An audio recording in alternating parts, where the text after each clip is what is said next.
Xiao यान को अपना सिर हिलाते देख हाई बोडोंग ने आखिरकार राहत की सांस ली। उसके बूढ़े चेहरे पर मुस्कान थोड़ी और बढ़ गई। मुझे औषधीय सूत्र दो। ओह हाँ, तुम दवा को परिष्कृत करने के लिए कीमियागर को काम पर रखने का नियम जानते हो, है ना? जियाओ यान ने हाई बोडोंग की ओर मुस्कुराते हुए कहा, सामग्री खुद तैयार करो। हाई बोडोंग ने कड़वी मुस्कान के साथ सिर हिलाया। वो स्वाभाविक रूप से नियम जानता था, लेकिन फिर भी उसकी सूखी हथेली ने बालों के धागों को पकड़ लिया, जिसे दाढ़ी के रूप में गिना जा सकता था, और उसने कुछ शर्मिंदगी के साथ कहा, मैंने औषधीय सूत्र के लिए आवश्यक अधिकांश औषधीय सामग्री एकत्र कर ली है।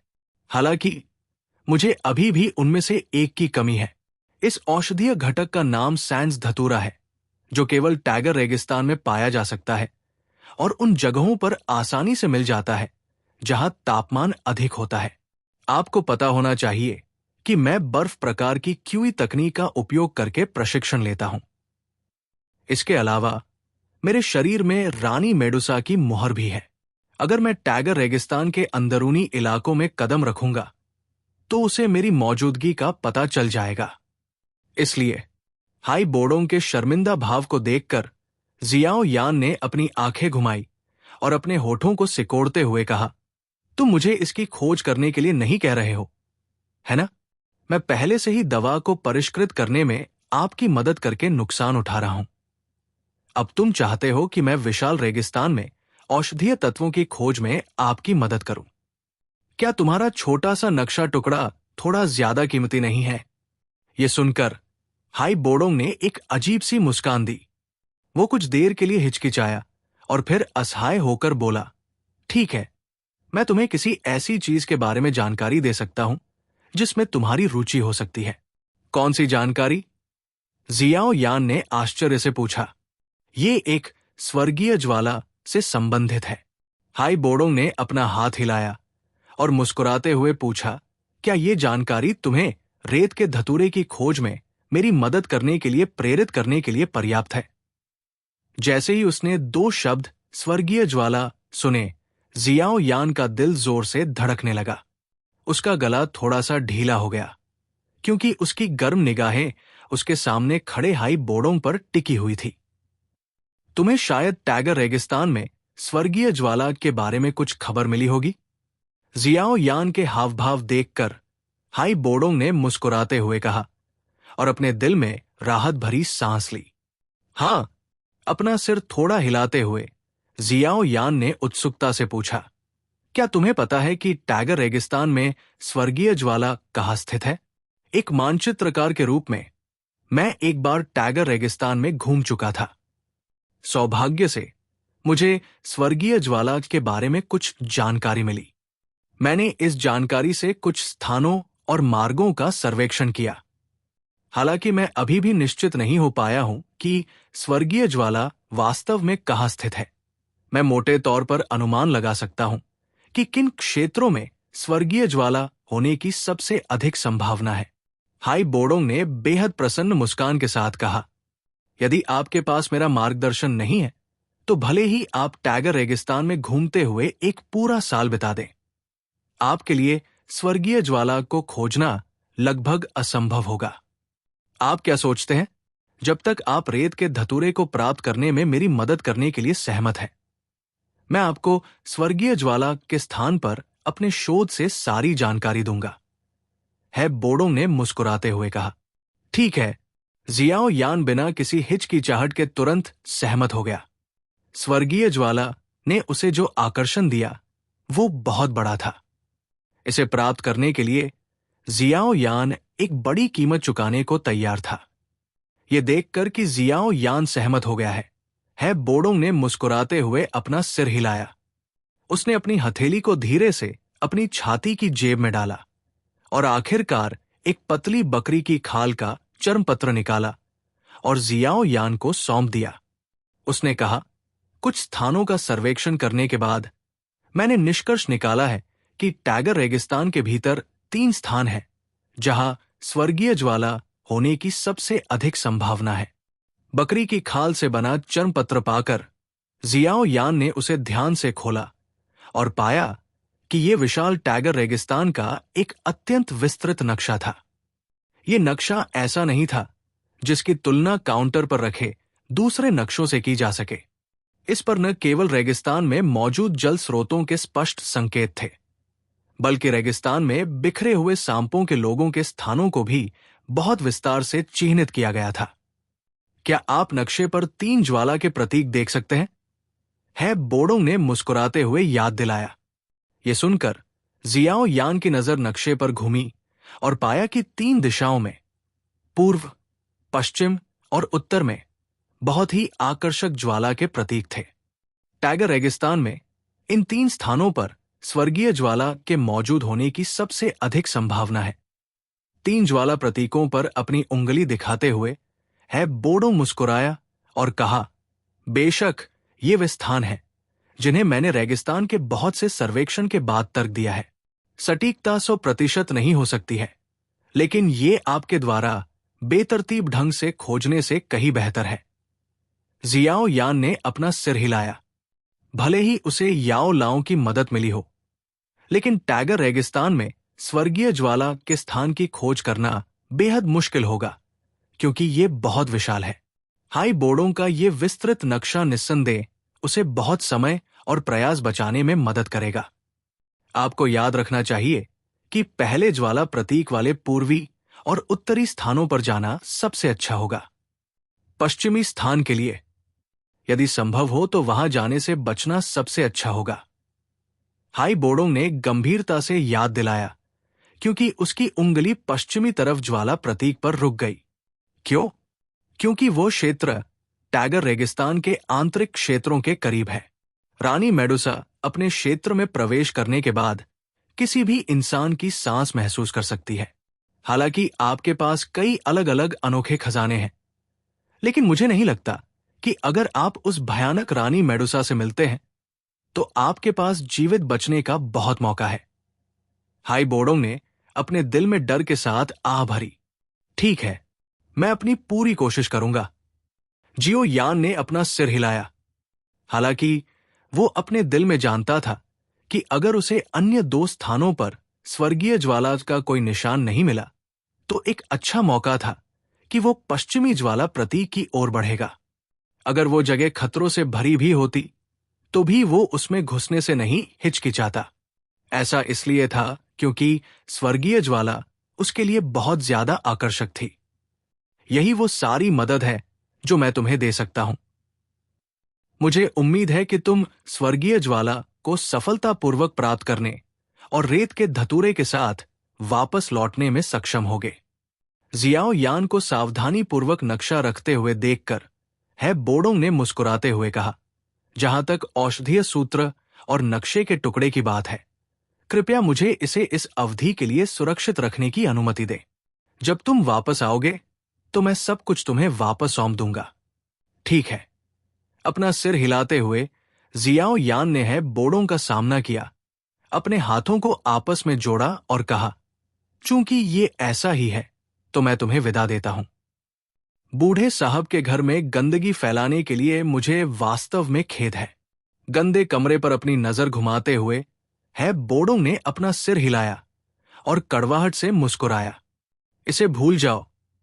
मैंने यहां एकांत में रहते हुए अपना सारा धैर्य खो दिया है।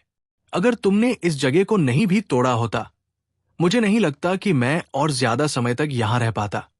एक बार फिर मुस्कुराते हुए जियाओ यान ने माफी मांगी, जिसके बाद उसने है बोडोंग की तरफ हाथ हिलाया और पीछे मुड़ा और दरवाजे से बाहर चला गया। जियाओ यान को दरवाजा खोलते और धीरे धीरे गायब होते देख है बोडोंग ने अपनी आंखें सिकोड़ ली और एक पल के लिए चुप हो गया, जिसके बाद उसने गंदी जगह को साफ करना शुरू कर दिया। पुरानी दिखने वाली दुकान के दरवाजे के बाहर जियाओ यान ने अपना सिर उठाया और गर्म धूप को उबलते पानी की तरह अपने चेहरे पर गिरने दिया।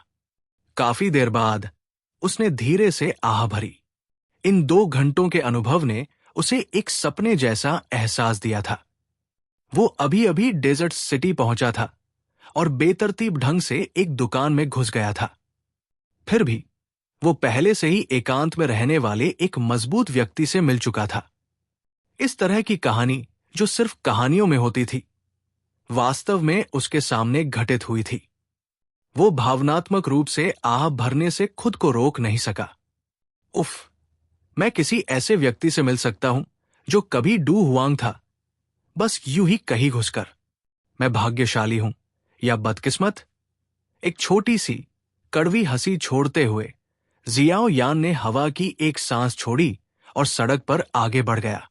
धीरे से अंगूठी को छूते हुए उसने अचानक अपने दिल में पूछा, गुरुजी, क्या आपको लगता है कि उस पर भरोसा किया जा सकता है?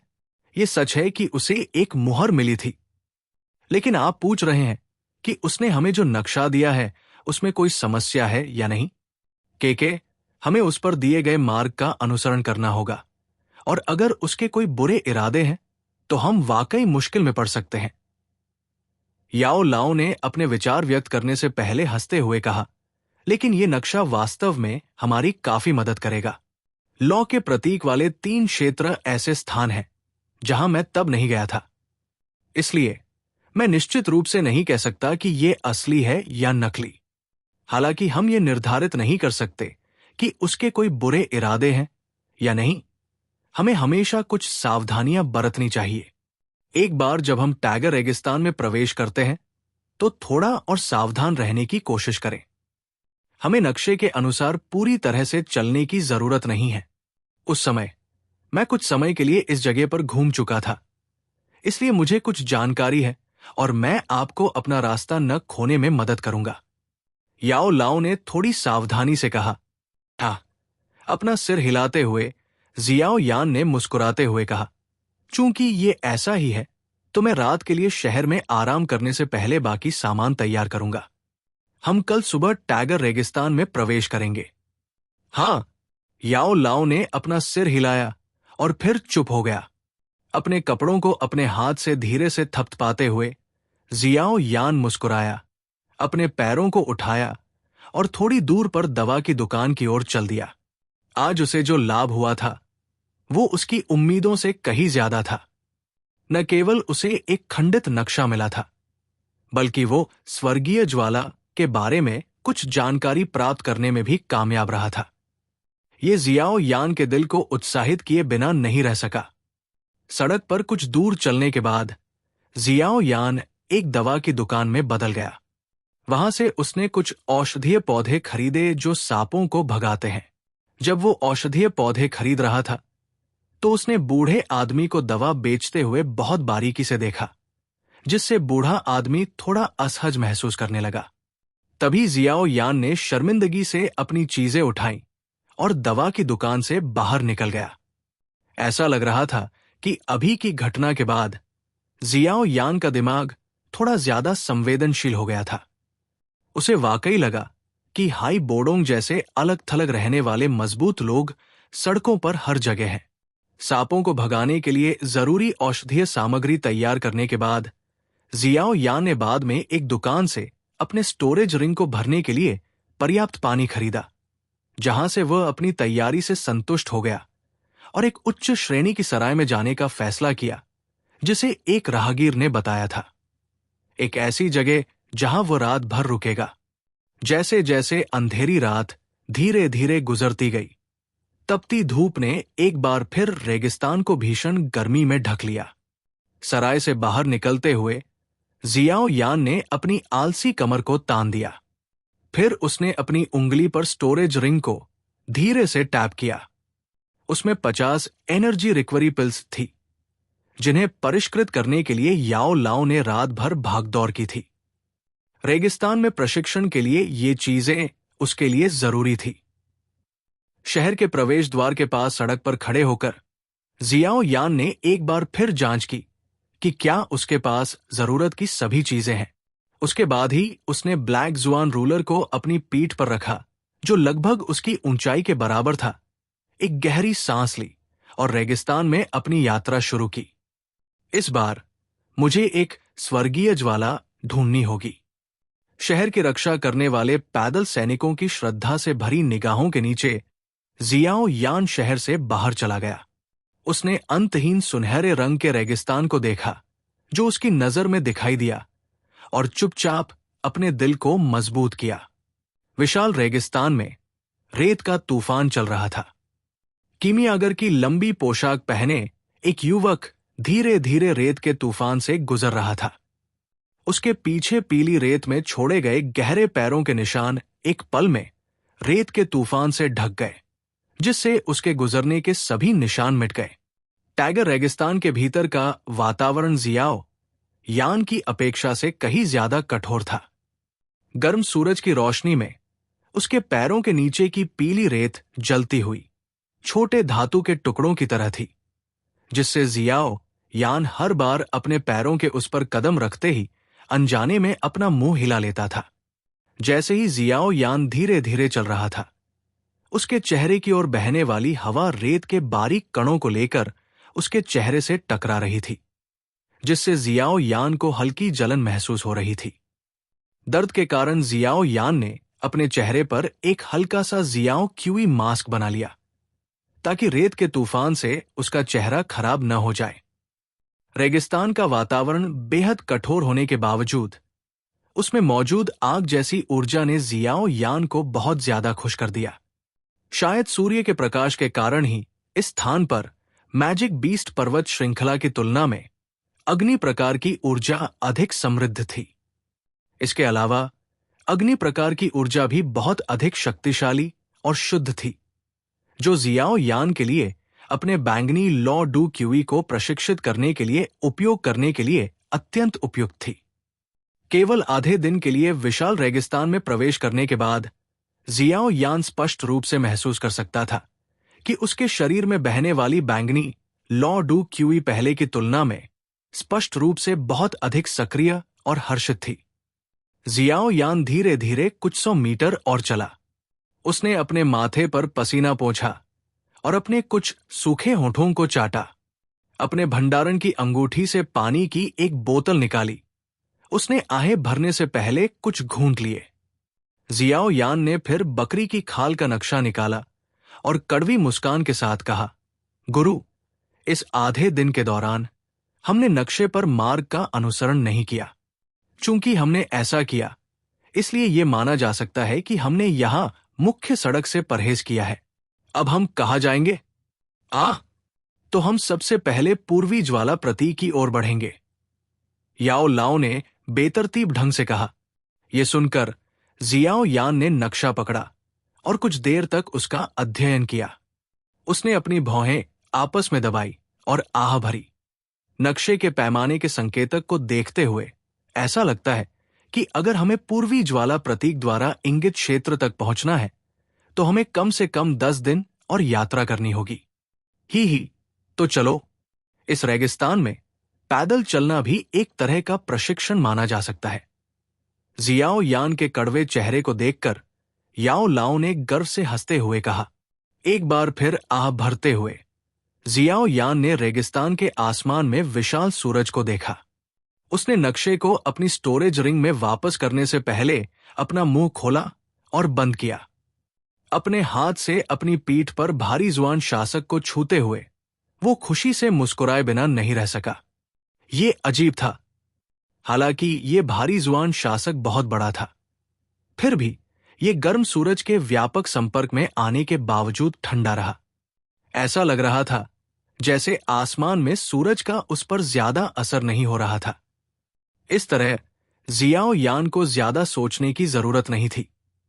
आखिरकार अगर कोई उसे धातु का लाल गर्म टुकड़ा उठाकर घूमने के लिए कहता तो वो निश्चित रूप से ऐसी मूर्खतापूर्ण बात नहीं करता। एक बार फिर जियाओ यान ने अपना पसीना पोंछा।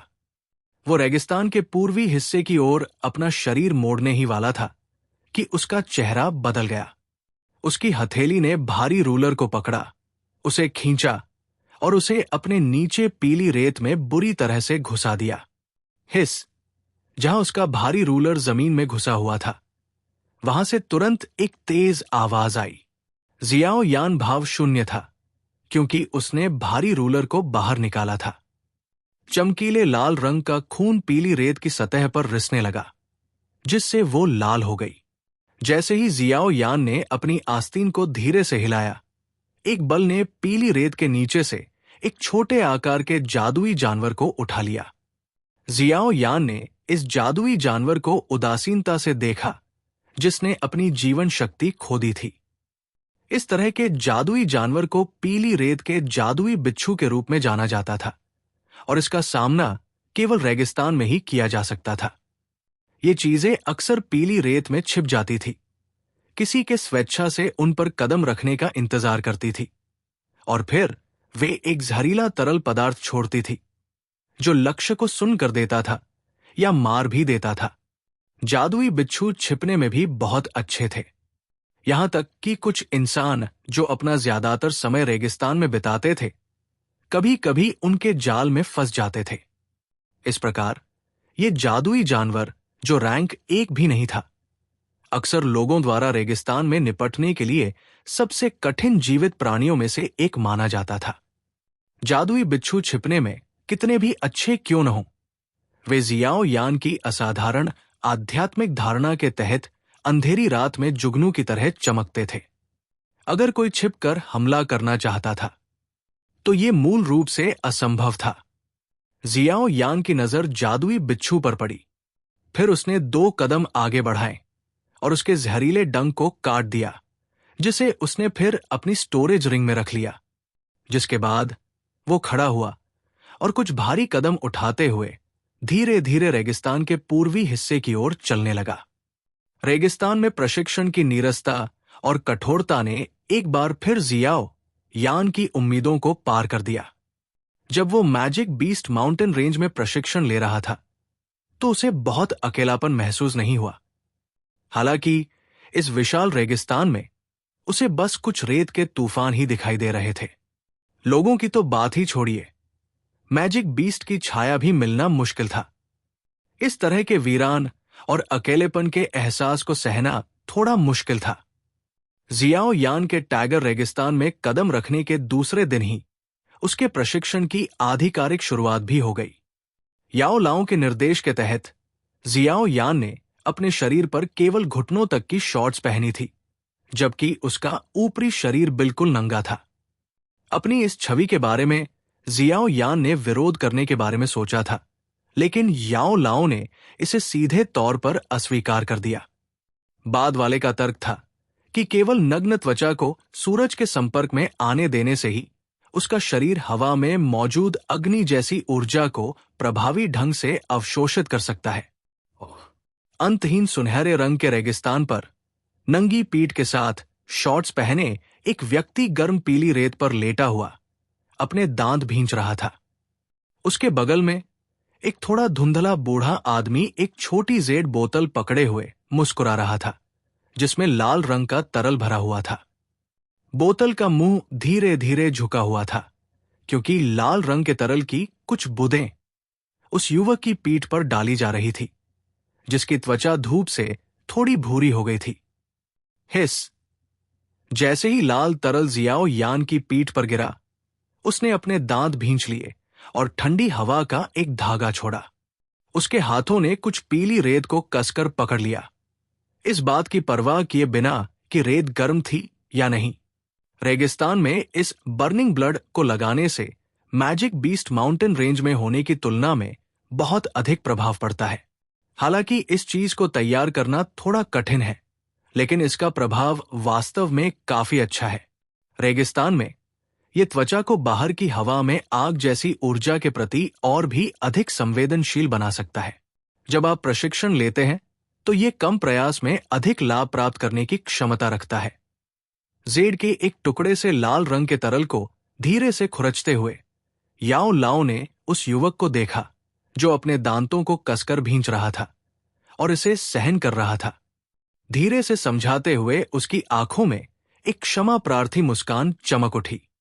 जियाओ यान ने अपना मुंह खोला और मुस्कुराया, लेकिन उसकी मुस्कान बेहद बदसूरत थी। उसने मुस्कुराते हुए कहा, "ये ठीक है, बस करो। वैसे भी मैं इन दिनों इसका आदी हो रहा हूं। मेरे पास बहुत सारे अच्छे गुण नहीं हैं, लेकिन मैं बेहद अनुकूलनशील हूं। ही, मेरा जीवन एक तिलचट्टे के जीवन से भी कठिन है, लेकिन प्रशिक्षण के इन कुछ दिनों का काफी अच्छा प्रभाव पड़ा है। मैं पहले से ही महसूस कर सकता हूं कि मेरे शरीर में डू क्यूई, एक सितारा डू शी के शिखर की ओर बढ़ रहा है। पीली रेत पर अपनी हथेली पोंछते हुए जियाओ यान ने उत्साह से कहा, हाँ हाँ। मुस्कुराते हुए अपना सिर हिलाते हुए याओ लाओ ने नरम और समान आवाज में कहा, ठीक है, अपने प्रशिक्षण मोड में प्रवेश करें। अब प्रशिक्षण के लिए सबसे उपयुक्त समय है। इन परिस्थितियों को बर्बाद मत करो। ये सुनकर जियाओ यान ने जल्दी से अपना सिर हिलाया। उसने बकवास करना बंद कर दिया और अपनी पीठ सूरज की ओर करके और अपना सामने का हिस्सा तपती पीली रेत पर टिकाकर लेटा रहा। एक डू क्यू मुखौटा उसके चेहरे को ढक रहा था और एक शुतुरमुर्ग की तरह उसने अपना सिर रेत के गर्म ढेर में दबा दिया। जियाओ यान की वर्तमान अजीब प्रशिक्षण स्थिति कुछ ऐसी थी जिसे याओ लाओ ने विशेष रूप से निर्देश दिया था। इसका कारण यह था कि हर जगह समृद्ध अग्नि प्रकार की ऊर्जा मौजूद होने के बावजूद पीली रेत में अग्नि प्रकार की ऊर्जा, जो पूरे दिन सूरज के संपर्क में रहने के बाद संतृप्त हो गई थी, बहुत शुद्ध थी। इस तरह जियाओ यान इस अजीब शुतुरमुर्ग प्रशिक्षण स्थिति में आ गया। पीली रेत में अपना सिर दबाने के बाद जियाओ यान की इंद्रियां धीरे धीरे शांत हो गई। उग्र रेत के तूफानों की आसपास की आवाज भी नष्ट हो गई। उसका दिमाग धीरे धीरे उसके शरीर में प्रवेश कर गया। अपने मन की आंखों से निरीक्षण करते हुए जियाओ यान देख सकता था कि गर्म धूप के संपर्क में आने पर उसकी पीठ पर लगाया गया जलता हुआ रक्त तरल उसके शरीर पर तेजी से आक्रमण कर रहा था। हालांकि इस दौरान होने वाले भीषण दर्द के कारण उसकी त्वचा में अनैच्छिक ऐंठन हो रही थी, लेकिन शुद्ध अग्नि प्रकार की ऊर्जा जियाओ यान को प्रसन्नता का एहसास कराती रही, क्योंकि वो अपने दुख में खुशी की तलाश कर रहा था। जियाओ यान की त्वचा पर जलते हुए रक्त की उत्तेजना के साथ उसके आसपास पहले से ही समृद्ध अग्नि प्रकार की ऊर्जा को एक कंटेनर मिल गया था, क्योंकि ये जियाओ यान के शरीर में डालना जारी रखती थी। डूशी में पदोन्नत होने के बाद जियाओ यान पहले से ही बहुत अधिक प्रयास किए बिना इन ऊर्जाओं को अपने शरीर में डालने की उचित व्यवस्था कर सकता था। जियाओ यान ने कुछ क्यूई पथों के माध्यम से इस अग्नि प्रकार की ऊर्जा को नियंत्रित किया और फिर परिष्कृत होने के बाद इसे अपने निचले पेट में बैंगनी रंग के भंवर में डाल दिया। इस कठोर और एकाकी तरीके से धीरे धीरे प्रशिक्षण दिया गया।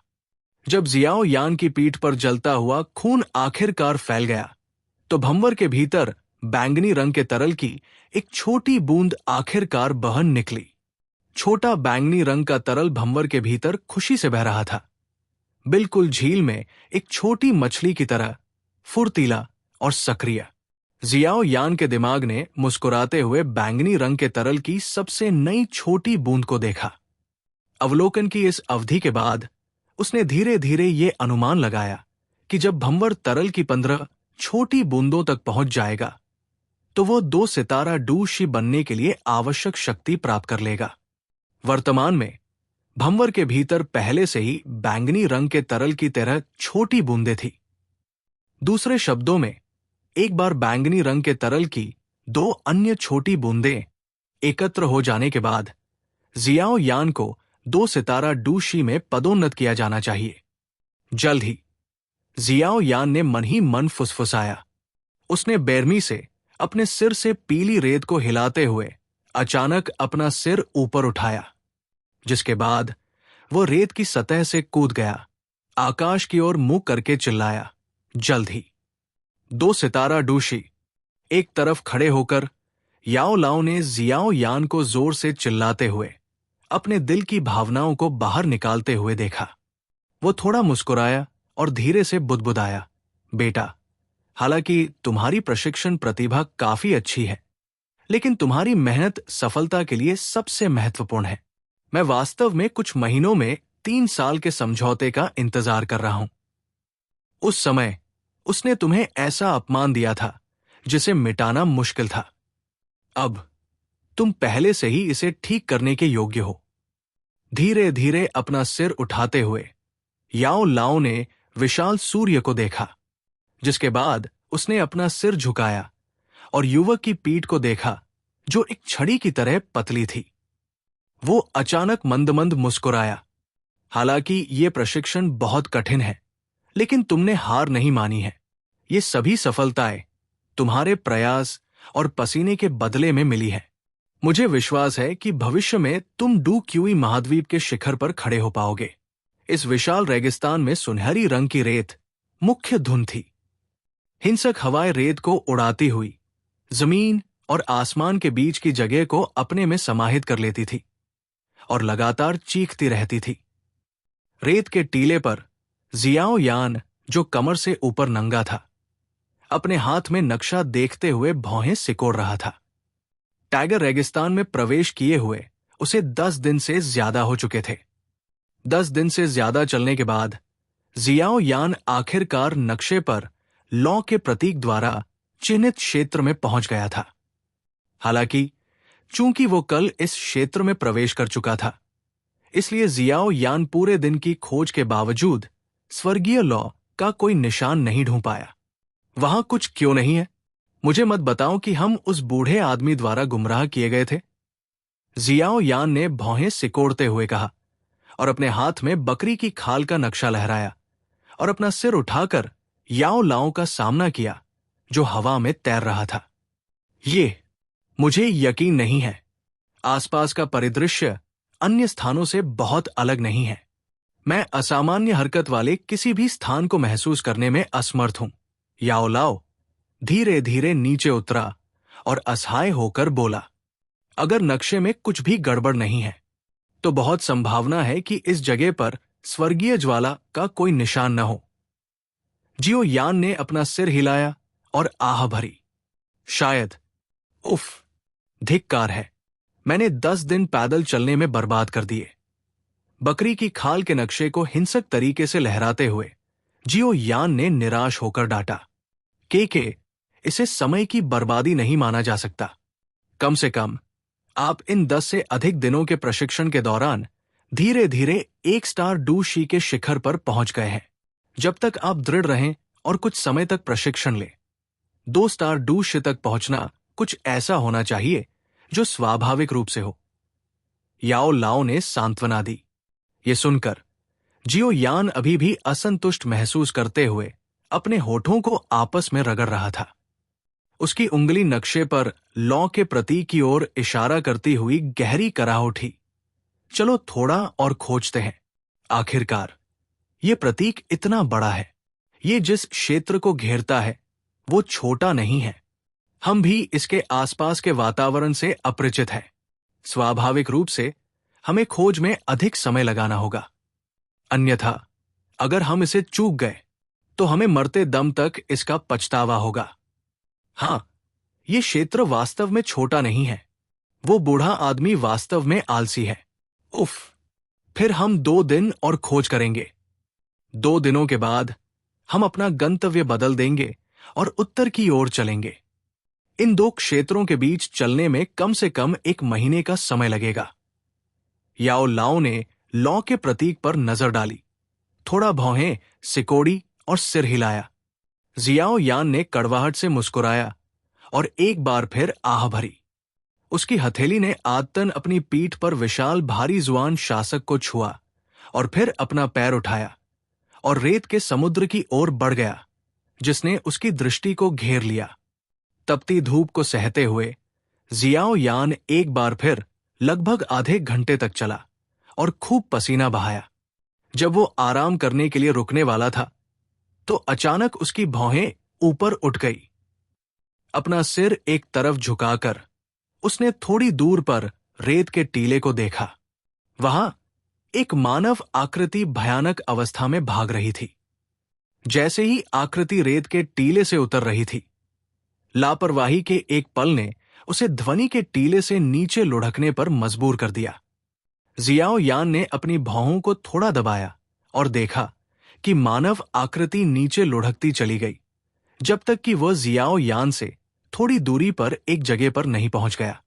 असहाय रूप से अपना सिर हिलाते हुए जियाओ यान आगे बढ़ा, पानी की एक थैली निकाली और उस आदमी के चेहरे पर डाल दी।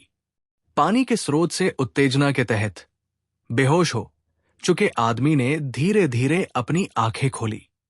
उसने जियाओ यान को देखा जो उसके सामने आया था और शुरू में घबरा गया था। जब उसने देखा कि जियाओ यान का कोई बुरा इरादा नहीं था, तो उसने राहत की सांस ली। उस आदमी को उदासीनता से देखते हुए जियाओ यान ने अपने स्टोरेज रिंग से बेतरतीब ढंग से 2 से 3 बोतल साफ पानी निकाला। फिर उसने उन्हें उस आदमी के बगल में फेंक दिया, घूम कर चला गया। जियाओ यान के दिल की गहराई में उसने कभी खुद को एक अच्छा इंसान नहीं माना था, जिसका दिल सोने जैसा था। रेगिस्तान में एक घायल अजनबी को थोड़ा पानी पिलाना उसकी सबसे बड़ी उपलब्धि थी। अगर कोई चाहता था कि वो उसे बचाए और रेगिस्तान से बाहर निकाले, तो वो केवल माफी ही कह सकता था। भाई, ये देखकर कि जियाओ यान ने मुड़कर निर्णायक रूप से दूर चला गया था, वो आदमी थोड़ा चौंक गया। तुरंत उसने जल्दी से कर्कश आवाज में कहा, छोटे भाई, कृपया रुको। हमारी भाड़े की कंपनी पर स्नेक पीपल ने हमला किया था। अब वे जीवन के लिए खतरनाक स्थिति में है। क्या आप सुदृढ़ीकरण के लिए कॉल करने में मदद करने के लिए रॉक डेजर्ट सिटी जा सकते हैं? माफ करें, मेरे पास समय नहीं है। बिना मुड़े जियाओ यान ने अपना हाथ हिलाया और उदासीनता से कहा, उसे उदासीन होने के लिए दोषी नहीं ठहराया जा सकता। दुनिया में हर दिन अनगिनत लोग मर रहे हैं। क्या वे सभी उससे सुदृढ़ीकरण लाने में मदद करने के लिए कह सकते हैं? चूंकि वे टैगर रेगिस्तान में भाड़े के सैनिकों के रूप में काम कर रहे थे, इसलिए उनके लिए इस तरह के भाग्य का सामना करने के लिए तैयार रहना स्वाभाविक था। छोटा भाई, ये देखकर कि जियाओ यान धीरे धीरे दूर जा रहा था, उस आदमी ने अपने दांत भींचे और अपने शरीर को हिलाया, अपनी पूरी ताकत से चिल्लाया, छोटे भाई, कृपया मदद करो। अगर टीम बच गई तो हम डेजर्ट मेटल मर्सनरी कंपनी निश्चित रूप से तुम्हें भारी इनाम देंगे। आदमी के चिल्लाने के बाद दूर खड़ा युवक, जो रेत के तूफान में गायब होने वाला था, अचानक रुक गया। एक पल बाद वो मुड़ा और वापस चला गया और उस आदमी की नजर में उसके पास पहुंचा, जो बेकाबू खुशी से भरा हुआ था। Desert metal mercenary troop, rock desert city का desert metal mercenary troop. Xiao Yan ने अपनी गहरी काली आंखें झपकाई, क्योंकि उनमें कुछ आश्चर्य दिखाई दिया। इतना संयोग? हां, क्या छोटे भाई ने हमारी मर्सनरी कंपनी के बारे में सुना है? स्थिति को देखकर आदमी ये नहीं बता सका कि जियाओ यान के डेजर्ट मेटल मर्सनरी ट्रूप के लिए बुरे या अच्छे इरादे थे। हालांकि ऐसी परिस्थितियों में वो केवल खुद को संभाल सकता था और जवाब दे सकता था। तुम्हारी कंपनी के नेता का नाम? जियो डिंग, जियोली। आदमी ने अपने सूखे होठों को चाटा और सावधानी से उत्तर दिया। ओह, अपना सिर थोड़ा हिलाते हुए जियो यान के चेहरे पर मुस्कान और भी कोमल हो गई। वो नीचे बैठ गया और घाव को देखने के लिए अपनी उंगली से आदमी के पैर को हिलाया, जिसके बाद जियो यान ने उसे एक औषधीय गोली दी। इसे खाओ, इससे सांप का जहर उतर जाएगा। धन्यवाद छोटे भाई, आदमी ने कृतज्ञतापूर्वक कहा और जल्दी से औषधीय गोली ली और उसे निगल लिया। ये एक उपचारात्मक दवा है, इसे खुद ही लगाओ और कोई समस्या नहीं होनी चाहिए। एक बार जब तुम दवा लगा दो तो मुझे वहां ले आओ जहां तुम्हारी छोटी भाड़े की टीम है। जियो यान ने अपनी भंडारण अंगूठी से उपचारात्मक दवा की एक छोटी बोतल निकाली और उसे आदमी को फेंक दिया, जिसके बाद वो खड़ा हुआ, उसके हाथों को थपथपाया और मुस्कुराया। ओ, कहा जाओ। जियो यान के शब्दों को सुनकर आदमी चौंक गया। उसने जल्दी से कहा, छोटे भाई, ऐसा नहीं चलेगा। हमारी छोटी सी टीम पर 8 सापलोग हमला कर रहे हैं, उनमें से 3 9 सितारा डूजेस है। छोटे भाई, आपको बस रॉक डेजर्ट सिटी में भाड़े की कंपनी को संदेश पहुंचाने में हमारी मदद करने के लिए जल्दी करना चाहिए। कंपनी लीडर और दूसरे लोग जल्दी आ जाएंगे। दूरी इतनी भी नहीं है, आदमी ने कड़वाहट से मना लिया। बकवास बंद करो, जल्दी करो और दवा लगाओ और रास्ता दिखाओ। अगर मैं ये कर रहा हूं तो मुझे स्वाभाविक रूप से आत्मविश्वास है, अन्यथा जब तक सुदृढ़ीकरण आता तब तक तुम्हारे वे सभी लोग मारे जा चुके होते। आदमी की जांघ पर धीरे से लात मारते हुए जियाओ यान ने अपनी आंखें घुमाई और उसे जल्दी से आगे बढ़ाया। जियाओ यान की बातें सुनकर आदमी ने आधे विश्वास से अपने सामने नग्न ऊपरी शरीर, शॉर्ट्स और एक अजीब शासक के साथ युवक को देखा।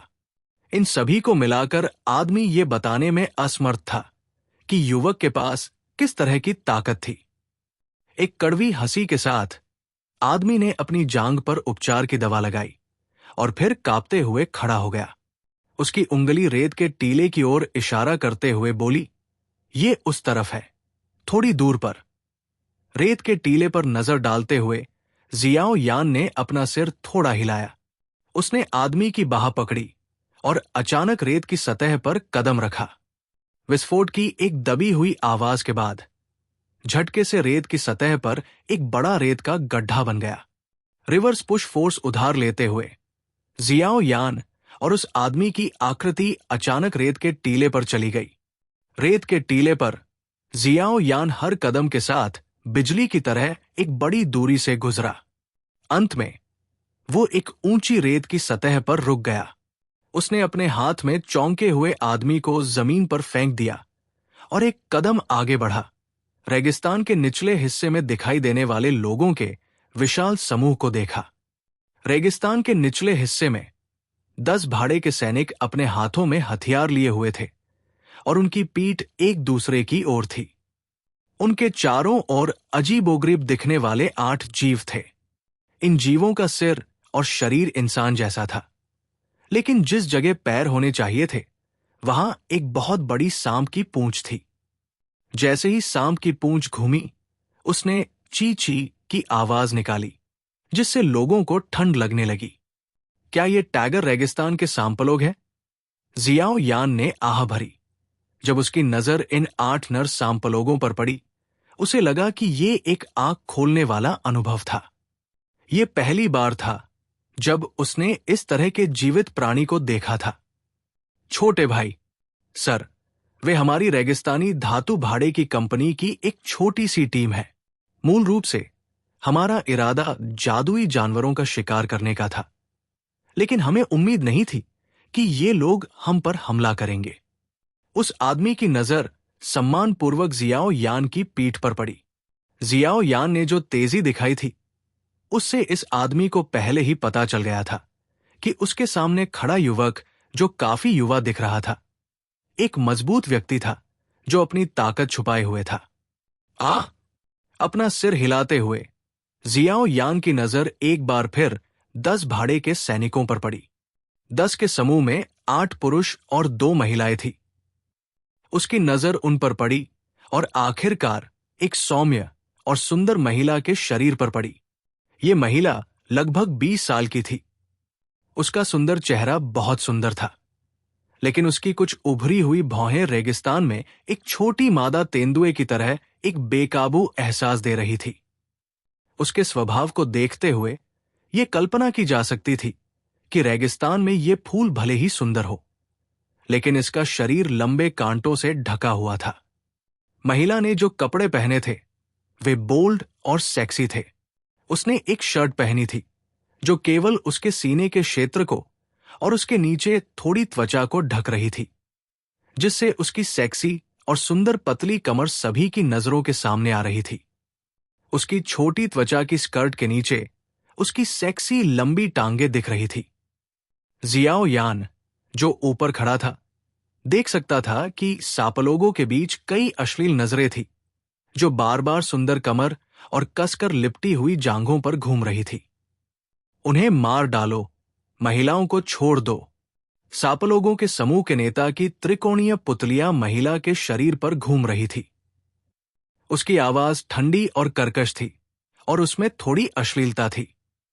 सांप का स्वभाव ही कामुक होता है और वे स्वाभाविक रूप से महिलाओं के लिए तरसते हैं। अपने नेता का आदेश सुनकर आसपास के कुछ सांपलोगों के चेहरे तुरंत रक्तपीपासु हो गए। उन्होंने अपना मुंह खोला और अपनी लाल सांप की जीभ बाहर निकाली। सब लोग सावधान रहें। डैन जी पहले ही मदद लेने के लिए वापस आ गया है। जब तक हम थोड़ी देर तक टिके रहेंगे, हम बच जाएंगे। सांपलोगों की हरकत देखकर उस सेक्सी महिला ने अपने चिकने लाल होठों को आपस में दबाया और ठंडी आवाज में पुकारा। ये सुनकर आसपास के भाड़े के सैनिकों को थोड़ा प्रेरणा मिली।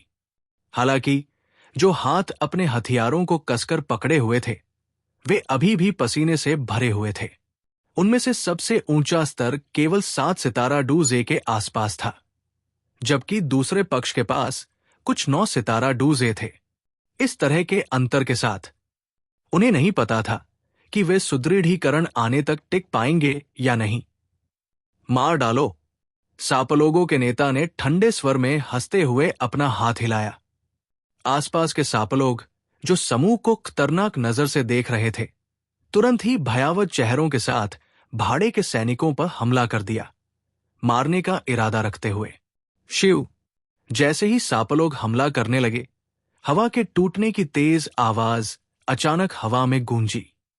एक काली छाया अचानक क्षितिज पर उड़ गई। अंत में एक काले रंग की बिजली की तरह ये भाड़े के सैनिकों और सांपलोगों के बीच की जगह पर जोरदार धमाके के साथ उतरी। धीरे धीरे पीली रेत बिखर गई और एक विशाल काले शासक को पकड़े हुए एक व्यक्ति की पतली पीठ धीरे धीरे सभी की नजरों में आ गई।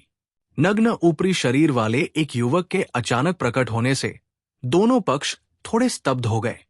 हालांकि एक पल बाद भाड़े के सैनिकों वाला पक्ष धीरे धीरे शांत हो गया। चूंकि जो आया था वो एक इंसान था, इसलिए उन्हें लगा कि वो कम से कम सांपलोगों की मदद तो नहीं करेगा।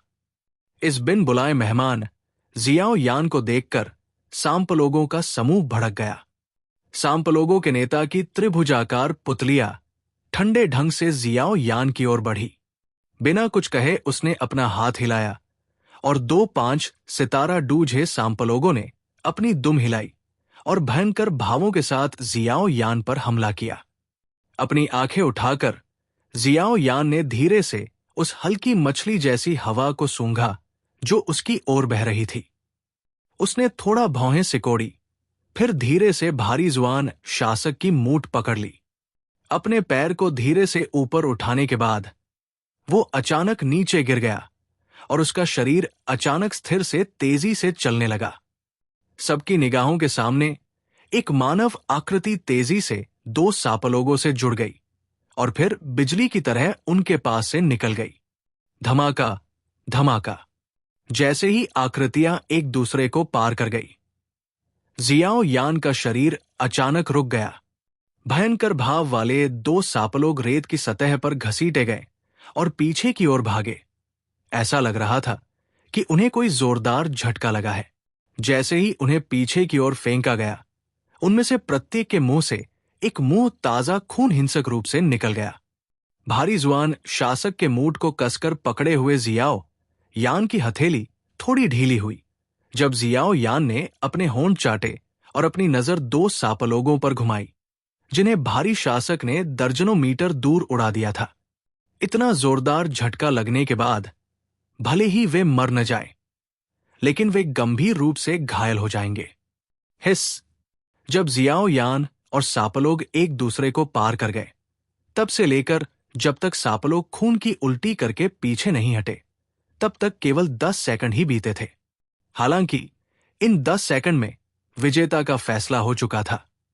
जियाओ यान को उसके वज्रपात जैसे हमले के साथ देखकर 10 भाड़े के सैनिकों के मुंह खुले रह गए। उनके चेहरे आश्चर्य से भर गए, क्योंकि वे स्तब्ध आंखों से युवक की पीठ को देख रहे थे। उनके लिए ये कल्पना करना मुश्किल था कि ये पतला शरीर अपने भीतर इतनी भयानक ताकत कैसे छिपाए हुए है। ये आदमी कितना हिंसक है। अपना लाल मुंह खोलते हुए उसने जियाओ यान को देखा, जिसने 2 सांपलोगों को ऐसे उड़ा दिया था जैसे वो घर की मक्खियों को नष्ट कर रहा हो। उस सेक्सी महिला ने अनजाने में बड़बड़ाया, ही ज़ूलैन, क्या तुम ठीक हो? रेत के टीले पर आदमी का चेहरा उत्साह से भर गया, क्योंकि वो अपने घायल पैर को घसीटता हुआ और भाड़े के सैनिकों की टुकड़ी के पास आने और महिला को देखकर मुस्कुराने से पहले कुछ सापलोगों के बीच सावधानी से चला गया। डैन जी, क्या तुम हमें सुदृढ़ीकरण लाने के लिए रॉक डेजर्ट सिटी नहीं लौटे? तुम अभी भी यहां क्यों हो? उस आदमी को देखकर जूलैंड नामक सेक्सी महिला ने अपनी भौहें सीधी की और डांटा। महिला द्वारा डांटे जाने पर डैन जी केवल एक कड़वी हंसी ही निकाल सका। उसने जियाओ यांग की पीठ की ओर इशारा किया और कहा, हाँ, क्या ये सुदृढ़ीकरण नहीं है? ये सुनकर जूलैंड क्षण भर के लिए शांत हो गई। उसकी नजर फिर से जियाओ यान पर पड़ी। भौहें सिकोड़ी और सावधानी से बोली, वो हमारी डेजर्ट मेटल मर्सिनरी कंपनी का सदस्य नहीं लगता। आपने उसे मदद के लिए कैसे राजी किया? उसने क्या शर्त मांगी थी? मैं भी उसे नहीं जानता। मैं अभी अभी उससे मिला था जब मैं गिरा था। मूल रूप से मैं उसे संदेश भेजने के लिए रॉक डॉट सिटी जाने के लिए कहना चाहता था। इतना कहने के बाद डैन जी का चेहरा थोड़ा शर्मिंदा दिखाई दिया। पहले तो उसने मुझे नजरअंदाज किया, लेकिन जब मैंने कहा कि मैं डेजर्ट मेटल मर्सिनरी कंपनी का सदस्य हूं, तो वो अचानक गर्म हो गया। उसने मुझे मारक और उपचार की दवा भी दी। क्या उसका हमारी डेजर्ट मेटल मर्सिनरी कंपनी से कोई रिश्ता है? जूलैंड के संकीर्ण हाथ ने उसके माथे पर काले बालों को धीरे से साफ किया, जो उसके पसीने से दूषित हो गए थे। उसकी अनजाने में की गई सुंदरता ने पास के एक स्नेक पीपल की आंखों में अश्लील चमक पैदा कर दी।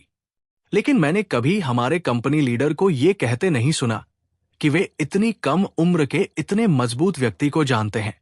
उसके पहले के हमले की ताकत को देखते हुए वो कम से कम 8 सितारा डूजें या उससे ज्यादा मजबूत होना चाहिए।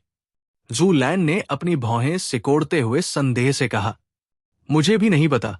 डैन जी ने कड़वाहट से मुस्कुराते हुए अपना सिर हिलाया और कहा, लेकिन मुझे नहीं लगता कि उसके कोई बुरे इरादे हैं, अन्यथा वो हमें बचाने के लिए आने का जोखिम क्यों उठाएगा? उफ, लेकिन क्या वो हमें बचा सकता है? ये एक सवाल बना हुआ है। स्नेक पीपल के इस समूह में 3 9 सितारा डूजे हैं। अंत में वो हमें बचाने में विफल हो सकता है और अपनी जान भी गंवा सकता है। जूलैंड ने अपना सिर हिलाया और चिंतित स्वर में कहा। यह सुनकर डैन जी एक पल के लिए चुप हो गया और फिर अजीब तरह से हंसने लगा। मुझे लगता है उसे इसे संभालने में सक्षम होना चाहिए। आखिरकार मैंने उसे सापलोगों की ताकत के बारे में बताया था। अगर उसमें आत्मविश्वास नहीं होता तो वो क्यों आता? क्या तुम मुझे बताना चाहते हो कि वो एक डूशी है? जूलैंड ने अपने थोड़े घुंघराले काले बालों को हिलाया और असहाय होकर कहा। ये। डैन जी ने अपना मुंह खोला और बंद किया, लेकिन कुछ नहीं कहा। हालांकि वो जियाओ यांग की ताकत को बहुत महत्व देता था, लेकिन एक डूशी। जियाओ यांग की उम्र उसके लिए दुखदाई थी। 20 साल की उम्र से पहले एक डूशी बनना, यह कैसे संभव था? उफ, उम्मीद है कि उसके पास कुछ छिपे हुए कार होंगे। डैन जी ने कड़वाहट से मुस्कुराते हुए अपना सिर हिलाया। वो केवल इस तरह से खुद को सांत्वना दे सकता था। जूलैंड ने कुछ देर तक सोचते हुए भौहें सिकोड़ी। वो केवल बेमन से अपना सिर हिला सकती थी। वर्तमान स्थिति में वो केवल प्रार्थना कर सकती थी कि उसके सामने खड़ा युवक अप्रत्याशित प्रदर्शन करे। ये देखकर कि जियाओ यान ने अपने 2 अधीनस्थों को आसानी से घायल कर दिया था, सांप नेता की त्रिभुजाकार आंखें थोड़ी सिकुड़ गई। उसकी लाल सांप की जीभ धीरे से फैली और सिकुड़ गई, इससे पहले कि वो मोटी आवाज में कहता, मानव, टैगर रेगिस्तान में हम सापलोगों को अपमानित करना एक बुद्धिमानी भरा विकल्प नहीं है। जियाओ यान ने हल्के से मुस्कुराया, अपने भारी शासक को झुकाया और कोई जवाब नहीं दिया। यदि आप जानते हैं कि आपके लिए क्या अच्छा है, तो मैं आपको सलाह देता हूं कि आप अभी चले जाएं। मैं आपके द्वारा मेरे अधीनस्थों को नुकसान पहुंचाने के गलत काम को भूल सकता हूं। सापलोगों के समूह के नेता की आंखों में ठंडक थी, हालांकि उनके शब्दों में डर और एक हल्का सा द्वेष था। स्पष्ट रूप से जियाओ यान के एक पल पहले के हमले ने उसे जियाओ यान को कम आंकने की हिम्मत नहीं करने दी। क्षमा करें। जियाओ यान मुस्कुराया और अपना सिर हिलाया। सरल शब्द में एक ऐसा लहजा था जिसमें बातचीत की कोई गुंजाइश नहीं थी। तुम मौत चाहते हो। जियाओ यान द्वारा अस्वीकार किए जाने पर सांपलोगों के नेता के चेहरे पर बेहद छोटे सांप के तराजू पर खून की लालसा उभर आई। उसने अपना हाथ लहराया और ठंडे स्वर में कहा, एक साथ हमला करो, उसे मार डालो, महिलाओं को पकड़ो और उन्हें वापस लाओ और मजे करो। हिस। अपने नेता का आदेश सुनकर आसपास के सांपलोग अपनी सांप की जीभ को आगे बढ़ाने से पहले थोड़ी देर के लिए हिचकिचाए। उन्होंने अपने तीखे सांप के भाले थामे और एक साथ जियाओ यान पर हमला किया। घायलों, रुको और आदेश की प्रतीक्षा करो। बाकी लोग, मेरे पीछे आओ और हमला करो। ये देखकर कि सांपलोग एक साथ हमला करने का इरादा रखते हैं, ज़ूलैन, जो पीछे थी, ने अपनी भौहों को सीधा किया, अपने नाजुक हाथ को लहराया और ठंडे स्वर में आदेश दिया, कोई जरूरत नहीं है, तुम सब वहां रुको या तुम रास्ते में आ सकते हो। पीछे से शोर सुनकर जियाओ यान ने भौहें सिकोड़ी। उसने असहाय रूप से अपना सिर झुकाया और विनम्रता से कहा, तुम। ये सुनकर ज़ूलैन, जिसने अभी अभी अपना हथियार निकाला था और आगे बढ़ी थी, तुरंत रुक गई। उसकी भौहें खड़ी थी। ये पहली बार था जब उसे इस हद तक नीचा देखा गया था। वो बस डांटने ही वाली थी कि उसे अचानक याद आया कि सामने वाला व्यक्ति उनका एकमात्र सुदृढ़ीकरण था। तुरंत वो केवल गुस्से में अपने पैर पटक सकती थी। जिसके बाद उसने गुस्से से जियाओ यान को देखा, अपने हाथों को अपनी पूरी छाती पर टिकाया और एक कदम पीछे हट गई। उसने जियाओ यान को ठंडी निगाहों से देखा और मन ही मन बुदबुदाई, इतनी कम उम्र में मजबूत अभिनय करना।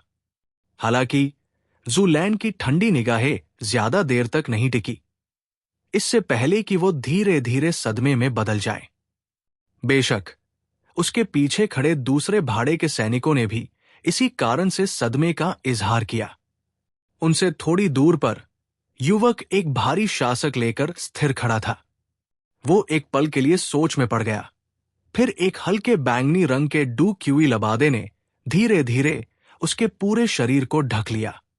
इस डू क्यूई लबादे के बाहर बैंगनी रंग की लपटें लटक रही थी और कभी कभी ऊपर की ओर उठती हुई बहुत रहस्यमयी लग रही थी। हिस। युवक के शरीर पर बैंगनी रंग का ऊर्जा लबादा देखकर वहां मौजूद सभी लोगों ने एक ठंडी सांस ली। ये डू क्यूई लबादा, वो वास्तव में एक डूशी है। अपनी सुंदर आंखें चौड़ी करते हुए ज़ूलैन ने अपने सामने की आकृति के पीछे देखा, जो बैंगनी रंग के डू क्यूई में लिपटी हुई थी। उसका चेहरा अविश्वास से भरा हुआ था। सभी एक दूसरे का सामना करते हुए अवाक थे। क्या असामान्य व्यक्ति है, इतनी कम उम्र में वास्तव में डूशी के पद पर पदोन्नत होना। यह जानना चाहिए कि दोनों कंपनी के नेता केवल 5 सितारा डूशी हैं। डैन जी ने अपना मुंह चौड़ा किया और एक भाव के साथ बुदबुदाया, जैसे कि उसने कोई भूत देखा हो। कोई आश्चर्य नहीं कि उसने खुद ही भागने की हिम्मत की। वो वास्तव में एक डूशी था। भाड़े के सैनिकों में से एक ने आह भरी और फूट फूट कर हंसा। उसकी आवाज में जियाओ यान के लिए ईर्ष्या और मौत से बच निकलने की खुशी थी। ये आदमी कहां से आया? मैंने कभी भी आसपास के किसी भी शहर में ऐसे असामान्य युवक के बारे में नहीं सुना। ज़ूलैन ने फुसफुसाते हुए कहा, पता नहीं। इस सवाल के बारे में आसपास के लोगों ने भी इसी तरह अपना सिर हिलाया। स्थिति को देखकर ज़ूलैन भी असहाय होकर मुस्कुराई। एक कड़वी मुस्कान के साथ उसने कहा, इसे भूल जाओ। चाहे वो कहीं से भी आया हो, हम भाग्यशाली है कि हम बच गए। जब जियाओ यान ने डू क्यूई क्लोक को बुलाया तो सांप लोग जो हमला कर रहे थे वे स्पष्ट रूप से उलझन में पड़ गए। ऐसा लग रहा था कि वे भी अच्छी तरह से समझ गए थे कि डू क्यूई क्लोक को बुलाने में सक्षम होना क्या दर्शाता है। डूशी, ये डूजे से पूरी तरह से अलग वर्ग था। अगर किसी के पास अपने तुरुप के पत्ते के रूप में कुछ बेहद शक्तिशाली डू तकनीक नहीं है, तो वर्गों में चुनौती जीतना मूल रूप से असंभव था। असामान्य रूप से मजबूत डू तकनीक और क्यूई विधियों के लिए क्या कोई इन सांपलोगों से उम्मीद कर सकता है जो बहुत अच्छी तरह से नहीं रहते हैं? इस प्रकार यह पूरी तरह से एकतरफा लड़ाई होगी। डू क्यूई क्लोक को बुलाने के बाद जियाओ यान ने धीरे से अपनी सांस छोड़ी। उसने भारी जुआन शासक को कसकर पकड़ लिया और सांपलोगों का सामना किया जो घबराने लगे थे। उसके मुंह के कोने में ठंडी मुस्कान आ गई और उसके पैर जमीन पर धंस गए। एक धमाकेदार आवाज के बाद जियाओ यान का शरीर रेत की सतह पर चिपक गया और वो बाहर निकल गया। धमाका। जियाओ यान 9 सितारा डूजे सांप व्यक्ति के सामने प्रकट हुआ। ठंडी आंखों से उसने भारी शासक को उठाया जो एक भयंकर बल लेकर आया था, और उसने हिंसक रूप से दूसरे पक्ष की छाती पर मारा। तुरंत एक नरम दबी हुई आवाज सुनाई दी। सांप व्यक्ति की आंखें सिकुड़ गई क्योंकि उसने हिंसक रूप से अपने क्षतिग्रस्त आंतरिक अंगों से एक मुट्ठी ताजा खून बाहर फेंका। उसी समय उसका शरीर तोप के गोले की तरह पीछे की ओर उछला और रेत के टीले से टकरा गया। एक पल में 9 सितारा डूजे को जियाओ यान से एक घातक झटका लगा, बिना अपनी डू तकनीक का उपयोग किए। इससे यह देखा जा सकता था कि अब जियाओ यान के लिए डूजे को संभालना कितना आसान था। पलक झपकते ही 9 सितारा डूजे को मार डालने के बाद जियाओ यान का शरीर अचानक घूम गया और एक बार फिर कुछ सांपलोगों के बीच में दिखाई दिया, जिनकी ताकत लगभग 4 से 5 सितारा डूजे थी। वो जो भारी शासक लेकर चल रहा था, वो एक रैकेट की तरह हो गया था, जो भागने की कोशिश कर रहे कुछ सांपलोगों को तब तक पीटता रहा जब तक कि वे खून की उल्टी करते हुए उड़ नहीं गए। जियाओ यान के सोलोस को देखकर ज़ुलैन और भाड़े के सैनिक केवल स्तब्ध चेहरे के साथ घूर सकते थे। भले ही जियाओ यान एक डूशी था, उसके लिए इतनी आसानी से दूसरे पक्ष को मारना संभव नहीं होना चाहिए था। चाहे आप इसे कैसे भी कहें, दूसरे पक्ष के पास 3 9 सितारा डूजे थे। हालांकि इस छोटी मुठभेड़ में वे पहले ही एक 9 सितारा डूजे और कुछ अन्य साधारण सांपलोगों को खो चुके थे। ये पूरी तरह से स्तब्ध चेहरों के साथ नजरों का आदान प्रदान करते हुए हर कोई केवल आहें भर सकता था और अपना सिर हिला सकता था। इस आदमी की ताकत एक साधारण डूशी से कहीं अधिक मजबूत लग रही थी। ये देखकर कि कुछ ही छोटी छोटी मुठभेड़ों में उसके पक्ष को भारी नुकसान हुआ है, सर्पलोगों के नेता की आंखों में खूनी पाप की भावना उभर आई। उसने दूसरे 9 सितारा डूजे सर्प व्यक्ति से नजरें मिलाई। उनके चेहरों पर भयंकर भाव दिखाई दिए जब उन्होंने तीखे सर्प भाले को कसकर पकड़ रखा था। अपनी सर्प की पूंछ को रेत की सतह पर घुमाया और गुस्से से जियाओ यान पर हमला करते हुए एक क्रॉस बना लिया। जोड़ी के परिचित समन्वय को देखकर यह स्पष्ट था कि यह लंबे समय के प्रशिक्षण से प्राप्त हुआ था। 2 सर्प भाले अजीब तरह से फैलते और पीछे हटते थे और सर्प भालों की नोक पर एक हल्का लाल रंग दिखाई देता और गायब हो जाता था। यह स्पष्ट था कि भाले पर जहर लगाया गया था। भारी शासक के साथ आखिरी सर्प व्यक्ति को उड़ाने के बाद जियाओ यान ने महसूस किया कि उसकी पीठ से घनी ठंडी ताकतें उस पर हमला कर रही है। उसने अपना भारी शासक अपनी पीठ पर रख लिया और सर्प भालों के 2 मुश्किल वार को क्लैंग ध्वनि के साथ रोक दिया। पफ। यह देखकर कि उनके हमले रोक दिए गए हैं, दोनों सांप लोगों ने बिना किसी पूर्व सहमति के अचानक एक साथ अपने मुंह खोले। 2 बदबूदार शांत हरे वाष्प तेजी से जियाओ यान की ओर बढ़े। सांप के जहर से सावधान रहो। 2 सांप लोगों की हरकतों को देखकर ज़ुलैन का सुंदर चेहरा थोड़ा बदल गया और वो जल्दी से चिल्लाई। जैसे ही ज़ुलैन की आवाज धीमी हुई, जियाओ यान के शरीर के बाहर डू क्यूई लबादा तेजी से उछला और जियाओ यान के पूरे शरीर को अपने अंदर समाहित कर लिया। कोई भी हरे रंग की जहरीली गैस जो बैंगनी लौ लबादे के संपर्क में आई, जलकर राख हो गई और धीरे धीरे हवा में गायब हो गई। उदासीन भाव से जहरीली गैस के हमले का विरोध करते हुए जियाओ यान ने अचानक पैर पटक दिए और एक पल में उसका शरीर मौजूद सांप लोगों के नेता के सामने आ गया। उसका भारी शासक तेजी से उठाया गया और फिर हिंसक रूप से नेता के सिर पर वार किया गया। जब जियाओ यान जहर के हमले से गुजरा और उसके करीब आया तो सांप लोगों के नेता के भाव में काफी बदलाव आया। संकट के समय उसकी सांप की पूंछ अचानक अजीब तरह से घूम गई। एक अजीब शोक ध्वनि के बाद उसका शरीर सांप की तरह रेंगता हुआ दसियों मीटर तक पीछे हट गया और जियाओ यान के घातक प्रहार से बाल बाल बच गया। जियाओ यान के हमले से बचने के बाद सांपलोगों के समूह का नेता अभी भी असुरक्षित महसूस कर रहा था। उसके सांप की दुम तेजी से घूम गई और उसका शरीर तेजी से पीछे हट गया। हालांकि उसने इसे कुछ सेकंड तक ही बनाए रखा था जब जियाओ यान की हथेली से थोड़ी दूर पर एक असामान्य क्रूर चूषण बल निकला। तुरंत सांपलोगों के समूह का अप्रस्तुत नेता चूसा गया और जियाओ यान की ओर उड़ गया। सांपलोगों के नेता को भयभीत चेहरे के साथ अपनी ओर उड़ते हुए देखने के लिए अपना सिर उठाया। जियाओ यान ने एक ठंडी मुस्कान छोड़ी।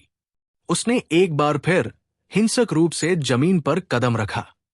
एक विशाल शानदार पक्षी की तरह उसका शरीर तेजी से सांप व्यक्ति के सिर के ऊपर चढ़ गया। फिर उसके हाथ में भारी शासक अचानक नीचे की ओर टूट गया। धमाका, ताजा खून और दिमाग आसमान से जमीन पर बरसने लगे। एक शरीर तेजी से नीचे उतरा, आखिरकार पीली रेत में धंस गया। एक पल बाद पीली रेत में बना गड्ढा धीरे धीरे रेत के बहाव में गायब हो गया। नेता की मौत देखकर आखिरी 9 सितारा डूझे सांप व्यक्ति के चेहरे पर डर दिखाई दिया। उसने कुछ तीखी हिनहिनाहट भरी चीखें निकाली, अपनी सांप की पूंछ को घुमाया और तेजी से रेगिस्तान के अंदरूनी इलाकों की ओर भाग गया। सांप लोगों के नेता को खत्म करने के बाद जियाओ यान का शरीर हवा में घूम गया। घूमने से शक्ति उधार लेते हुए भारी जुआन शासक ने अचानक अपना हाथ छोड़ दिया और भागते हुए सांप व्यक्ति की ओर गोली चलाई। पूछी भारी नियम बिजली की तरह हवा में तेजी से आगे बढ़ा और तेजी से सांप व्यक्ति का पीछा किया। अंत में ये उसकी गर्दन के आर पार चला गया और चमकीले लाल खून के साथ पीली रेत में उड़ गया, जिससे केवल मूठ बाहर रह गई। जियाओ यान के पैर रेत की सतह पर भारी रूप से उतरे और रेत में आधा फुट गहराई तक धंस गए जैसे ही उसने धीरे से सांस छोड़ी, जिसके बाद वो धीरे धीरे भारी जुआन शासक की ओर चला। अपनी हथेली से शासक के मूठ को पकड़ा और उसे बाहर खींच लिया। रूलर पर लगे ताजा खून को धुंध से पोंछने के बाद जियाओ यान ने लापरवाही से उसे अपनी पीठ पर रखे म्यान में रख लिया और धीरे धीरे 10 से अधिक भाड़े के सैनिकों की ओर बढ़ा, जो सदमे में जम गए थे। अरे, क्या तुम ठीक हो? जब वो करीब गया तो जियाओ यान सेक्सी महिला के सामने खड़ा हो गया और मुस्कुराते हुए पूछा, हम ठीक है। जियाओ यान के नग्न ऊपरी शरीर पर अपनी नजर घुमाते हुए जू लैन ने इस वजह से कोई शर्मीला भाव नहीं दिखाया। इस रेगिस्तान में महिलाएं बहुत अधिक खुले विचारों वाली थी। इसके अलावा वो अक्सर भाड़े के सैनिकों के साथ घुल मिल जाती थी, इसलिए उसमें उन सज्जन महिलाओं जैसी शर्म और संकोच नहीं था। एक आदमी के नग्न ऊपरी शरीर को देखकर उसका सुंदर चेहरा लाल नहीं हुआ। तुम, जू लैन ने जियाओ यान से मुस्कुराते हुए कहने से पहले अपनी आंखें झपकाई। हमारी मदद करने के आपके इरादे के बावजूद मुझे आपको धन्यवाद कहना होगा, अन्यथा हमारा भाग्य। मैं जू लैन हूं, इस छोटे समूह की नेता। साथ ही हम डेजर्ट मेटल मर्सिनरी कंपनी की एक टीम है। जियाओ यान ने मुस्कुराते हुए और सिर हिलाते हुए कहा। जियाओ यान, ये नाम जाना पहचाना लगता है। मैंने इसे कहाँ सुना है? नाम सुनकर जू लैन ने थोड़ा सा मुंह सिकोड़ा। उसने अपने दिल में कुछ देर तक सोचा, लेकिन कहीं भी पहुंचने में कामयाब नहीं हुई। असहाय रूप से अपना सिर हिलाने के बाद उसने अपना सिर उठाया और जियाओ यान की ओर मुस्कुराई। आप आगे कहाँ जाने की योजना बना रहे हैं? यदि आपके पास समय है तो मैं आपको रॉक डेजर्ट सिटी में आमंत्रित करना चाहूंगी। हमारी डेजर्ट मेटल मर्सनरी कंपनी स्पष्ट रूप से उन लोगों के बीच अंतर करती है जो हमारी मदद करते हैं और जो हमारे दुश्मन हैं। आपने हमारी मदद की है, हम निश्चित रूप से आपका एहसान चुकाएंगे। रॉक डेजर्ट सिटी यहां से बहुत दूर नहीं है, ये केवल आधे घंटे की यात्रा की दूरी पर है और आपका बहुत अधिक समय नहीं लेगा। जूलैंड को डर था कि जियाओ यान मना कर देगा। उसने जल्दी से कहा। यह सुनकर जियाओ यान मुस्कुराया और सिर हिलाया। चूंकि वो टैगर रेगिस्तान में आ गया था, इसलिए उसे स्वाभाविक रूप से अपने उन दो भाइयों से मिलना होगा जिन्हें उसने लंबे समय से नहीं देखा था। हालांकि वे पिछले कुछ सालों में अपने करियर में व्यस्त थे और शायद ही कभी घर गए थे, फिर भी कई सालों के भाईचारे के रिश्ते ने जियाओ यान को उनके लिए गहरी भावनाएं दी। जियाओ यान के भीतर उसके पिता और जुन एर के अलावा उसके दो भाई ही थे जिन्होंने उसे बचपन में सबसे ज्यादा परवाह की थी। मुझे आश्चर्य है कि जुन एर वो लड़की कैसी है। 1 साल हो गया है। उसकी याद में हरे रंग की एक खूबसूरत युवती अचानक बिना किसी चेतावनी के जियाओ यान के दिल में उभर आई। उसकी कोमल भौहें और मुस्कान ने जियाओ यान को कांपने पर मजबूर कर दिया। 1 साल के दौरान कठिन प्रशिक्षण ने जियाओ यान के अधिकांश समय को ले लिया। केवल अब उसके विचार अचानक जाग उठे और उसे किसी की कमी का एहसास हुआ। उसने धीरे से एक सांस छोड़ी और अपना सिर ऊपर उठाया। थोड़ी विकृत हवा में उसने एक युवा महिला का छोटा हाथ अपनी पीठ पर देखा, जबकि उसके फुर्तीले शरीर ने जियाओ यान के दिल में अचानक इच्छा पैदा कर दी कि वो तुरंत अपना प्रशिक्षण समाप्त करे और जियानान अकादमी की ओर प्रस्थान करे। जियाओ यान को जैसे ही एहसास हुआ कि वो क्या सोच रहा था, वो कांप उठा। उसने अपने सिर को जोर से हिलाते हुए उसे अपने दिल में दबा लिया। उस लड़की के पास बहुत सारे रहस्य थे। अगर वो खुद को मजबूत करने के लिए कड़ी मेहनत नहीं करता तो वो उसके सामने खुद को कमतर समझकर मर सकता था। इतने लंबे समय तक बाहर आने और अनुभव प्राप्त करने के बाद जियाओ यान को यह भी समझ में आ गया कि जुआन क्लास क्यू विधि कितनी कीमती है। ये जानना चाहिए कि उस समय जुन एर लापरवाही से हाई जुआन क्लास क्यू विधि निकाल सकती थी। इससे जियाओ यान को इस बात का बेहतर एहसास हुआ कि उसकी पहचान और पृष्ठभूमि कितनी महान और रहस्यमय थी। इसके अलावा जियाओ यान ने व्यक्तिगत रूप से जुन एर की प्रशिक्षण गति का अनुभव किया था। इस 1 साल में उसे नहीं पता था कि वो लड़की किस स्तर तक पहुंच गई होगी। ये संभव था कि उसका स्तर उसके वर्तमान स्तर से अधिक होगा।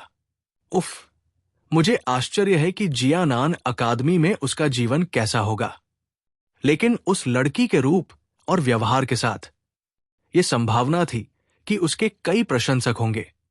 जुन एर के उदासीन चरित्र के साथ कोई भी ऐसा आदमी नहीं होना चाहिए था जो उसे दिलचस्पी देता, है ना?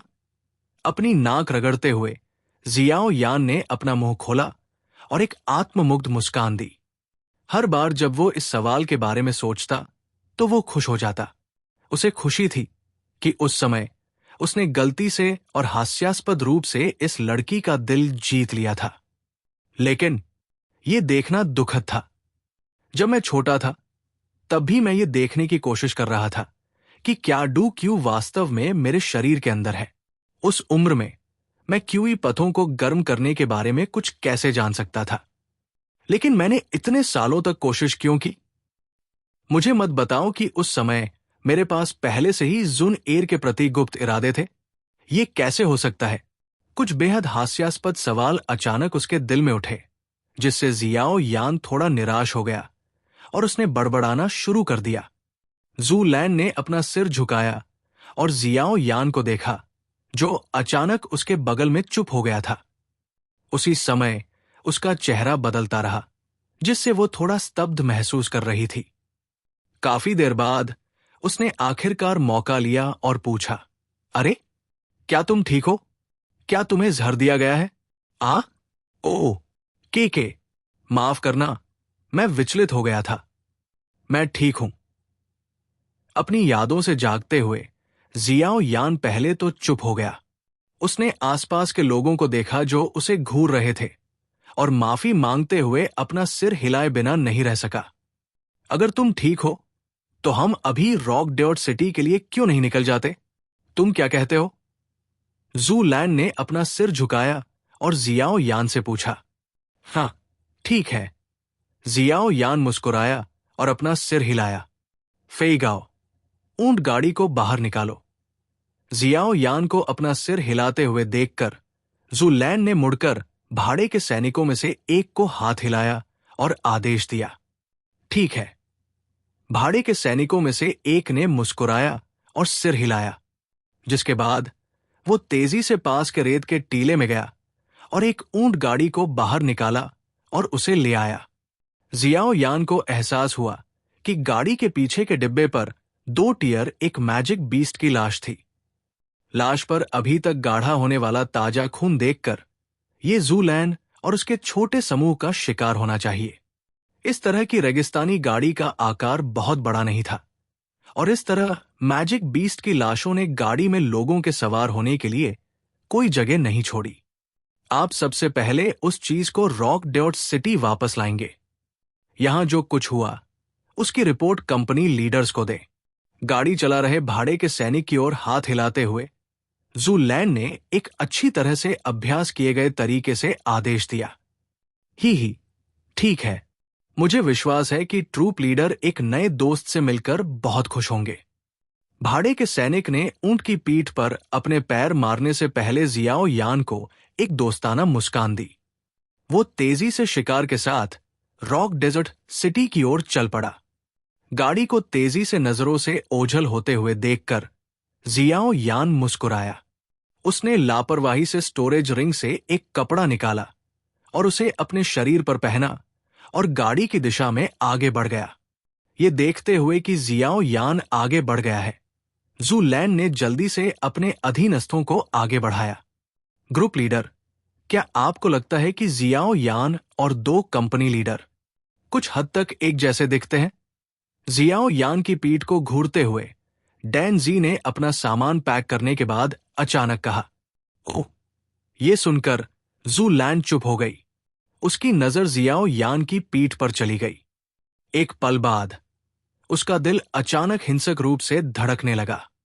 एक नरम आवाज में उसने कहा, मुझे याद है कि कंपनी के नेताओं ने कहा था कि उनका एक छोटा भाई था, है ना? ओह, मुझे भी याद है। ये वो था जिसकी ताकत अजीब तरह से डूजे से कम रही थी। हे, कंपनी लीडर के छोटे भाई को जियाओ यान भी कहा जाता है। जू लैंड ने अपनी लंबी पलकें झपकाई और उसकी सुगंधित जीभ उसके लाल होठों को चाटने लगी। उसे अपने कंपनी लीडर भाई की यादें ताजा हो गईं और एक क्षण बाद उसके सुंदर चेहरे पर धीरे धीरे आश्चर्य छा गया। रॉक ड्योट सिटी की यात्रा के दौरान जू लैंड ने जियाओ यान की पहचान की पुष्टि करने के लिए कुछ सूक्ष्म पूछताछ की थी, लेकिन हर बार जियाओ यान ने उसे अस्पष्ट रूप से संभाला। इस बारे में वो केवल अजहाय होकर उसे घूर सकती थी। हालांकि जियाओ यान ने खुद इसे स्वीकार नहीं किया, जू लैंड द्वारा उसके रूपरंग के सावधानी पूर्वक और विस्तृत अवलोकन के बाद उसके दिल में एक निश्चितता दिखाई दी। उसके सामने खड़ा युवा पुरुष डू शी निश्चित रूप से अजीब छोटा भाई जियाओ डिंग और जियाओ ली के बारे में बात कर रहा था। जियाओ यान की पहचान के बारे में निश्चित होने के बाद जू लैंड ने जियाओ यान को जो नजर दी उसमें थोड़ी कम सावधानी और ज्यादा मुस्कुराहट और सौम्यता थी। जब वे रास्ते में बातें कर रहे थे तब टैगर रेगिस्तान के पूर्वी क्षेत्र के बाहर स्थित विशाल शहर की रूपरेखा भी समूह की नजर में धुंधली सी दिखाई दी। रॉक डेजर्ट सिटी को पास में देखकर जू लैंड और अन्य लोगों ने एक लंबी सांस ली। जियाओ यान के चेहरे पर भी मुस्कान बढ़ गई। रेगिस्तान में 10 दिन से ज्यादा पैदल चलने और कठिन प्रशिक्षण सहने के बाद उसकी आत्मा भी थोड़ी थक गई थी। अब जब उसे आराम करने की जगह मिल गई थी तो यह स्वाभाविक था कि वो थोड़ा उत्साहित था। सभी की खुशी भरी जय जयकार के बीच जियाओ यान और बाकी समूह धीरे धीरे शहर के प्रवेश द्वार पर पहुंचे और उसमें घुस गए। साम्राज्य के भीतरी क्षेत्रों के शहरों की तुलना में रेगिस्तान के शहर सरल और गरिमामय थे। शायद ये इसलिए था क्योंकि ये टैगर रेगिस्तान के पास था, इसलिए यहां की सुरक्षा साम्राज्य के भीतरी क्षेत्रों के शहरों की तुलना में बहुत कड़ी थी। शहर के अंदर चारों तरफ पूरी तरह से सशस्त्र सैनिकों को गश्त करते देखा जा सकता था। शहर में प्रवेश करने के बाद जियाओ यान ज़ूलैन और उसके समूह का पीछा करते हुए दक्षिण की ओर बढ़ गया। वे कुछ गलियों से गुजरे जब तक कि एक परिसर जो आकार में जियाओ कबीले के वो टैन शहर में कब्जे वाले विशाल परिसर के समान था, उनकी नजर में नहीं आया। परिसर के शीर्ष पर एक झंडा था जो हवा के साथ लहरा रहा था, जिस पर बड़े फॉन्ट में डेजर्ट मेटल मर्सनरी कंपनी शब्द लिखे थे। झंडे पर बनी आकृति में खून और हिम्मत का दृढ़ वातावरण भी धीरे धीरे उभर रहा था। प्रवेश द्वार पर कुछ भयंकर बड़े आदमी अपने हाथों में हथियार लिए हुए थे और कलम की तरह स्थिर और सीधे खड़े थे। उनकी तीखी निगाहें परिसर से गुजरने वाले लोगों पर आगे पीछे घूम रही थी। उनके द्वारा उत्सर्जित रक्त की हल्की गंध से ऐसा लग रहा था कि वे लोहे के दृढ़ संकल्प वाले लोग थे, जो वास्तव में एक ब्लेड की धार पर जीवित बचे थे। वे नौसिखिए जो केवल अपनी कमर पर एक हथियार रखते थे और सोचते थे कि वे भाड़े के सैनिक हैं, उनकी तुलना उनसे नहीं की जा सकती थी। इस रॉक डेजर्ट सिटी में हमारी डेजर्ट मेटल मर्सनरी कंपनी की ताकत शीर्ष 3 में शुमार की जा सकती है। केवल सैंड मर्सनरी कंपनी ही हमसे आगे निकल सकती है। उनके कंपनी लीडर एक दाडूशी है, इसलिए सैंड मर्सनरी कंपनी की स्थिति को हिलाया नहीं जा सकता। सैंड मर्सनरी कंपनी के अलावा केवल स्टॉर्म मर्सनरी कंपनी ही पूरे रॉक डेजर्ट सिटी में हमारी बराबरी कर सकती है। विशाल परिसर की ओर चलते हुए ज़ूलैन मुस्कुराई और अपने बगल में जियाओ यान को समझाया। उसकी मुस्कान में थोड़ा गर्व था। जियाओ यान मुस्कुराया और अपना सिर हिलाया। वो अपने दिल में थोड़ा हैरान था। कुछ ही सालों में उसके सबसे बड़े भाई और दूसरे भाई ने इस विदेशी जगह में काफी मजबूत शक्ति का निर्माण किया था। ये कुछ ऐसा था जिसे वह प्रशंसा किए बिना नहीं रह सकता था। कम से कम वो अपने दिल में जानता था कि अगर ये उसके ऊपर होता तो वो इस तरह की सफलता हासिल नहीं कर पाता। बड़ा भाई हमेशा दूसरों से होशियार रहा है, यहां तक कि पिताजी ने भी हमेशा उसकी प्रशंसा की है। दूसरा भाई सावधान और शातिर है। वो हमेशा काम करते समय चालाक होता है, जबकि उसके तरीके निर्दयी होते हैं। उनके साथ मिलकर काम करने और अपनी उत्कृष्ट प्रशिक्षण प्रतिभा को जोड़ने के साथ वे वास्तव में एक आदर्श जोड़ी है। कोई आश्चर्य नहीं कि वे इतनी सफलता प्राप्त करेंगे। जियाओ यान के दिमाग में उसके पिता द्वारा उसके 2 बड़े भाइयों की गई प्रशंसा याद आ गई और वो अपने दिल में हंसे बिना नहीं रह सका। ज़ूलैन, क्या तुम ठीक हो? जो पहले वापस आया था उसने कहा था कि तुम पर सापलोगों ने घात लगाकर हमला किया था। जब वे परिसर में पहुंचे तो प्रवेश द्वार पर मौजूद बड़े लोगों में से एक आगे आया और मुस्कुराते हुए ज़ूलैन से पूछा, हम ठीक हैं? लापरवाही से हाथ हिलाते हुए ज़ूलैन मुस्कुराई और पूछा, क्या दोनों कंपनी लीडर अंदर हैं? हां, वे दोनों अंदर हैं। बड़े आदमी ने मुस्कुराया और सिर हिलाया। उसकी नजर बगल में जियाओ यान पर पड़ी और आखिरकार उसके चेहरे पर रुक गई। वो हंसे बिना नहीं रह सका। जब से उन्हें इस छोटे भाई के नाम के बारे में पता चला है, दोनों कंपनी लीडर इतने उत्साहित हो गए हैं कि वे शांत नहीं बैठ सकते। हाँ, आमतौर पर शांत और स्थिर कंपनी लीडर को इतना खुश देखना बहुत दुर्लभ है कि वे खुद को भूल जाते हैं। जियाओ यान थोड़ा मुस्कुराया, जबकि उसके दिल में गर्मजोशी बह रही थी। उसने बड़े आदमी को दोस्ताना अंदाज में सिर हिलाया और ज़ूलैन के पीछे चला गया, जो अपना मुंह ढक रही थी और आंगन में प्रवेश करते समय खुद पर हंस रही थी। ज़ूलैन के पीछे पीछे जियाओ यान कुछ छोटे रास्तों से गुजरा। चलते चलते वे डेजर्ट मेटल मर्सनरी कंपनी के कई सदस्यों से मिले, जब वे जियाओ यान से मिले तो उनके चेहरे पर एक चौंका देने वाला भाव उभर आया और वे आपस में फुसफुसाने लगे। हाँ हाँ, दोनों कंपनी लीडर अक्सर तुम्हारे बारे में बात करते हैं। ऐसा लगता है कि जो व्यक्ति पहले वापस आया था उसने पहले ही तुम्हारा प्रचार कर दिया है। आसपास के भाड़े के सैनिकों के भाव देखकर जू लैंड ने अपना सिर झुकाया और प्यार से कहा।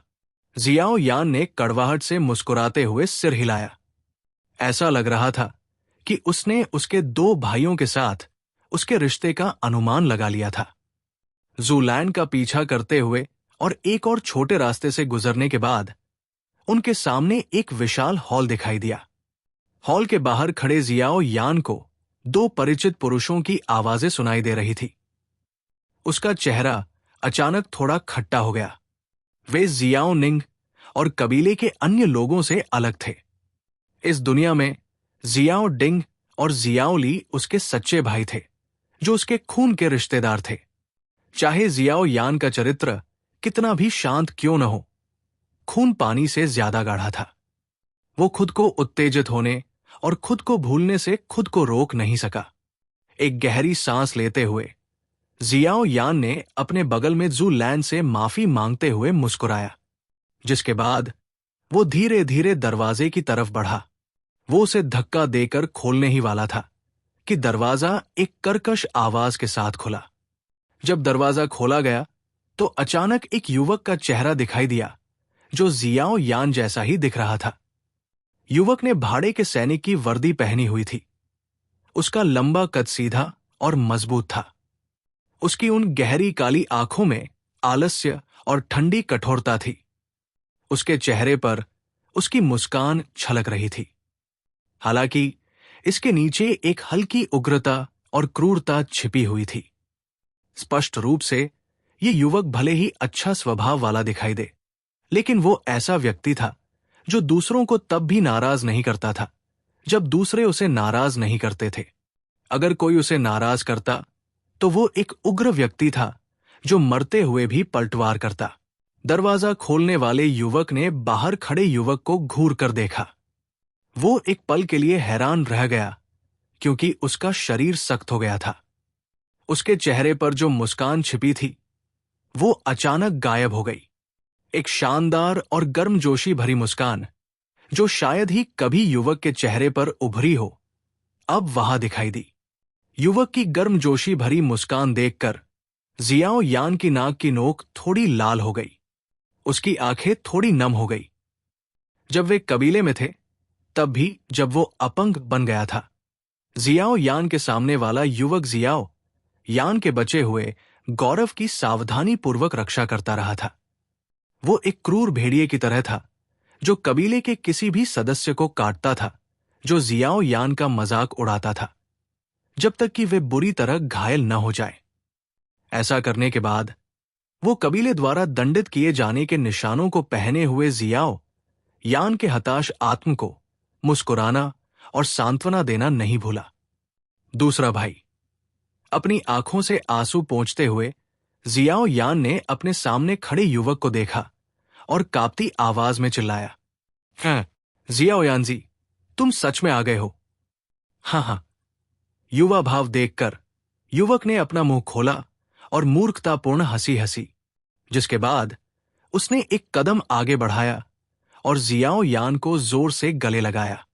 उसने जियाओ यान के कंधों को जोर से थपथपाया, जबकि उसकी आवाज खुशी और उत्तेजना से भरी हुई थी। टीएल, कृपया ध्यान दें कि जियाओ यानजी जियाओ यान का उपनाम है, लेकिन यहां जियाओ का मतलब छोटा है, जबकि जियाओ यान का जियाओ एक नाम की तरह। जियाओ यानजी जब वो छोटा था तब से संबोधन का अंतरंग रूप जियाओ यान को थोड़ा मुस्कुराने पर मजबूर कर देता है। किसी को ध्यान में आए बिना उसने अपनी आंखों से आंसू पोंछे और फूट फूट कर हंसा। दूसरे भाई, क्या तुम मुझे मौत के घाट उतारना चाहते हो? छोटा लड़का, बुरा नहीं है।